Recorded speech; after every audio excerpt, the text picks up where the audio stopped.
আসসালামু আলাইকুম রহমতুল্লাহ বরকাতুহু। আজকে আমি জেদ্দা শহরের সমুদ্র সৈকতে। তো আজকে আমি আপনাদের দেখাবো জেদ্দা শহরের সমুদ্র সৈকতের মনোরম পরিবেশ আর দেখাবো সমুদ্র সৈকতের সৌন্দর্য।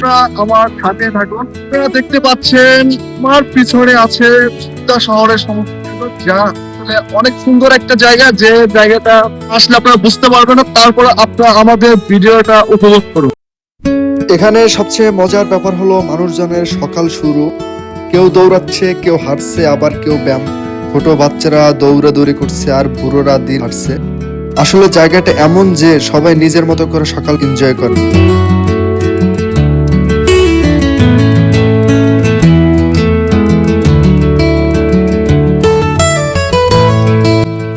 এই যে দেখছে লাল সাগর, একদম শান্ত পানি আর ঠান্ডা বাতাস। এখানে দাঁড়িয়ে থাকলে সত্যি একটা শান্তি পাওয়া যায়। ঢেউয়ের শব্দ আর হালকা বাতাস সব মিলিয়ে মাথাটা একদম ফ্রেশ হয়ে যায়। সত্যি বলতে এখানে দাঁড়িয়ে শুধু দেখলেই মন ভরে যায়।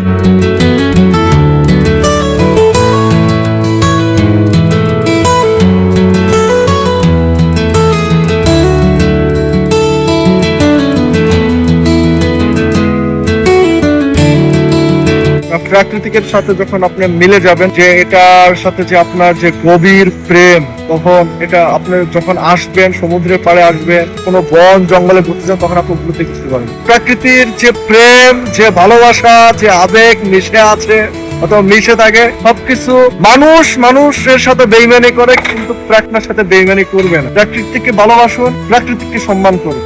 দেখুন সমুদ্র, এই সমুদ্র দেখেন কোনো সীমানা নাই, কিন্তু এ কিন্তু বুক ভরা ভালোবাসা দিচ্ছে মানুষকে। কারণ আপনি যখন এখানে আসছেন, এখানে যে আপনার ঢেউয়ের যে শব্দটা আপনাকে মুগ্ধ করতেছে, মানে এটাই তার প্রেম।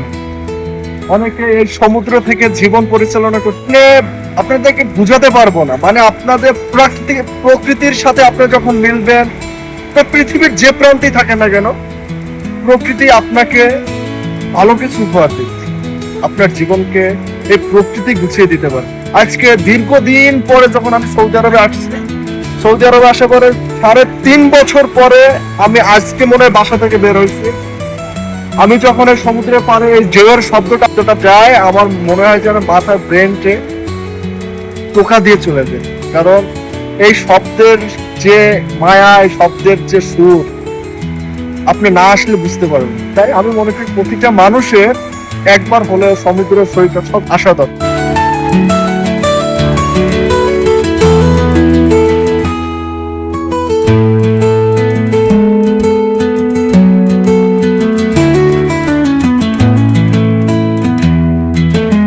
দেখুন মনের সুখে অনেকে মানুষ মনের সুখে মাছ ধরতেছে।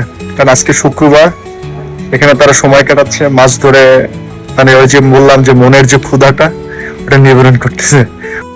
সমুদ্রের পাশে অনেক মানুষ মাছ ধরছে। কেউ একদম সিরিয়াস হয়ে বসে আছে, কেউ আবার আড্ডা দিতে দিতে সময় কাটাচ্ছে। মাছ ধরা আসলে একটা ধৈর্যের ব্যাপার। কখন মাছ উঠবে কেউ জানে না, তবুও সবাই বসে থাকে। দেখতে মজাই লাগে।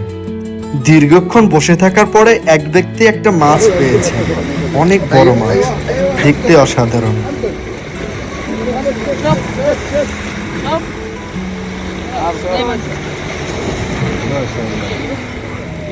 ما شاء الله اللهم صل على النبي اللهم صل على النبي البركة اللهم صل على النبي ما شاء الله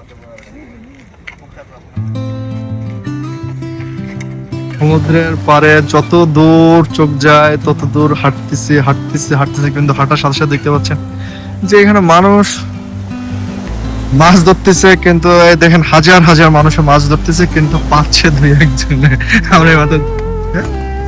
আমরা দেখলাম যে আপনার এইমাত্র মানে এতগুলো মানুষ ধরতেছে, বারবার বসে ফিরতেছে, কিন্তু মানে 1000 মানুষের ভিতরে একজন একটা মাছ পাইছে।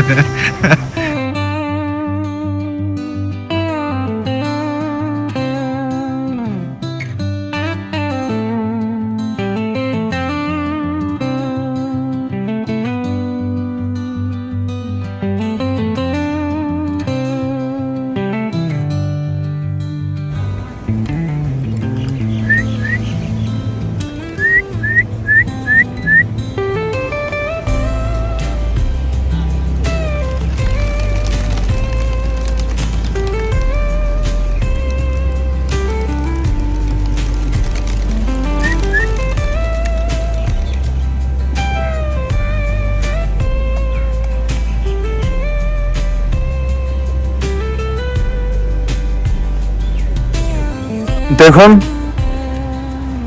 সমুদ্রের পারে আপনার যাকে যাকে কবুতর, মানে এদের এরা কোনো ভয় পাচ্ছে না, মানুষের কাছে মানুষ গেলে মানুষের কাছে যাচ্ছে এরা ছুটে ছুটে।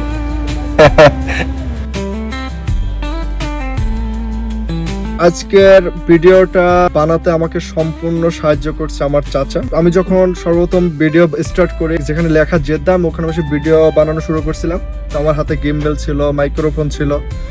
তো ওইখানে আপনার যারা চেক করে, মানে ওরা বলতেছিল, মানে পুলিশই বলা যায় না, তো ওরা বলতেছিল যে আপনি কি করেন, আপনি এখানে ভিডিও বানাচ্ছেন কেন? মানে এখানে সবাই ভিডিও বানাইতে পারে না। এখানে হয়তো দেখা যায় আমার যদি কার্ড থাকে, আমি যদি সাংবাদিক হই, কোনো আমার লেটার অথবা মনে করেন আমার কোনো ভিডিও বানানোর বৈধতা আছে কিনা, মানে এগুলো আমার জিজ্ঞেস করতে হতো। তখন আমি বলতেছিলাম যে ভাই আমি এইখানে নতুন, আমি কখনো এটা আমি জানি ব্লগ ভিডিও বানাইতে গেলে তো এগুলোর প্রয়োজন হয় না। তো বলছে সমস্যা না, আমি একটু ছবি তুলে আমি আমার অফিসে দিচ্ছি। তো অফিসে ছবি তুলে দেওয়ার পরে তো তারা বলছে যে না, গিম্বেল ব্যবহার করা যাবে না, ফোন থেকে ভিডিও বানা। কিন্তু আমি যে প্রথমে যে ভিডিও বানানোর যে ইচ্ছা, মানে মানে সবকিছু নষ্ট করে ফেলাইছে। মানে একটা মানে চেক করা, মানে আমি যেভাবে ভাইবে আসছি ভিডিও বানাবে এভাবে, কিন্তু সবকিছু একটা কথার কারণে ভুলে গেছে। মানে স্বাভাবিক, আমি অপরিচিত জায়গা, এখানে ভিডিও বানাতে গেলে কেউ যদি কোনো কথা বল, স্বাভাবিক আপনার মন মানসিকতা খারাপ হয়ে যাবে, এটাই স্বাভাবিক। তো এইখানে আমার সেম হয়েছে। তার ভিতর থেকে আমি আজকে আমার ভিডিও বানানোর চেষ্টা করছি। তো আমার ভিডিওটা আপনাদের কাছে কেমন লাগছে আপনারা জানাবেন। আর আজকে ভিডিওর সম্পূর্ণ ক্রেডিট হয়েছে আমার চাচার। আমার চাচা আমাকে যথেষ্ট পরিমাণে হেল্প করছে। আপনারা জানেন একজন মানুষকে সামনে এগিয়ে যাওয়ার পিছনে কিন্তু একজন গার্ডিয়ান থাকে। তো আমার গার্ডিয়ান হিসেবে আমার চাচা আছে। চাচা আমাকে আজকে, মানে আজকে না, আমার ম্যাক্সিমাম ভিডিওতে আমার চাচাকে পাবেন, কারণ আমার আমি সৌদি আরব বেশি কিছু চিনি না। আমার চাচা আমাকে নিয়ে যান ইনশাল্লাহ। নেক্সট ভিডিও আমরা জেদ্দা শহরের পুরো জেদ্দাটাকে আমি সম্পূর্ণ ভিডিও করতে চাই। তারপরে মক্কা মদিনা সব আস্তে আস্তে আমরা ভিডিও দেব। তো যেহেতু আমাদের প্রথম ভিডিও, আমি জানি না কেমন হয়েছে, তারপরেও আপনারা যদি আমাকে সাপোর্ট করেন, আপনারা যদি আমাকে উৎসাহ দেন যে ভাই হ্যাঁ তুমি সুন্দর, তোমার ভিডিওটা ভালো হয়েছে, এই যে ভুল হয়েছে, আপনারা যদি আমাকে ভুলগুলো ধরাই দেন, দেখা যায় ভবিষ্যতে ভুলগুলো থাকবে না। তাই আপনারা আমাকে এই ভুলগুলো ধরিয়ে দিন। আর খারাপ হলে আমাকে একটা কমেন্ট করুন যে আমার ভিডিওটা খারাপ হয়েছে, এটা আমাকে কমেন্টে জানান যে খারাপ হয়েছে। আর ভালো লাগলে তো আলহামদুলিল্লাহ, এটাই আমার মনের শান্তি। ভিডিওটা কেমন লাগছে, সর্বশেষ কথা, আমার ভিডিওটা কেমন লাগছে আপনারা জানাবো।